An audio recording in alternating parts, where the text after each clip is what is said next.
பாசுமதி அரிசி வந்து 2 டம்ளர் வந்து ஒரு 1/2 மணி நேரம் ஊற வச்சுங்க. 4 பெரிய வெங்காயம் வந்து எண்ணெயில் நல்லா வதக்கி தனியாக எடுத்து வச்சுங்க. 2 பாக்கெட் காளான், 4 தக்காளி, தயிர் 2 கப்பு, கொத்தமல்லி புதினா, இஞ்சி பூண்டு பேஸ்ட் 2 ஸ்பூனு, மஞ்சள்தூள், கரம் மசாலா, கொத்தமல்லி தூள், மிளகாத்தூள் 2 ஸ்பூன். அகலமான பாத்திரத்தில் காளான், தயிர், தக்காளி, வதக்கின வெங்காயம், கொத்தமல்லி, புதினா, இஞ்சி பூண்டு பேஸ்ட், மஞ்சள் பொடி வகைகள்லாம் ஆட் பண்ணி கலந்து வச்சுங்க. தாளிக்கிறதுக்கு பட்டை, அன்னாசி கிராம்பு, அன்னாசி பூ, ஏலக்காய், கிராம்பு, பிரியாணி தலை, சோம்பு, சீரகம் 1 ஸ்பூனு, தேங்காய் பால் வந்து 2 டம்ளரு, நெய் எடுத்துங்க.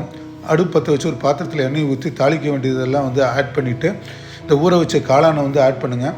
நெய் 2 ஸ்பூன் ஆட் பண்ணிவிட்டு நல்லா வதக்குங்க. ஒரு 5 நிமிஷம் வதக்குனதுக்கப்புறம் இந்த ஊற வச்ச பாசுமதி அரிசி வந்து ஆட் பண்ணிவிட்டு தேங்காய் பால் வந்து 2 டம்ளர் ஊற்றுங்க. தட்டு போட்டு ஒரு 15 நிமிஷம் வேகட்டு. உப்பு செக் பண்ணிங்க. 15 நிமிஷம் கழித்து ஒரு கிளறிட்டு திரும்பி ஸ்டவ் ஆஃப் பண்ணிவிட்டு வெயிட் வச்சுட்டு வதக்கின வெங்காயம் தனியாக எடுத்து வச்சுங்க. கொத்தமல்லி தலை, நெய் இது 3ஐயும் ஆட் பண்ணி ஒரு கலக்கிட்டு இறக்கிருங்க. பிரியாணி சூப்பராக இருக்கும்.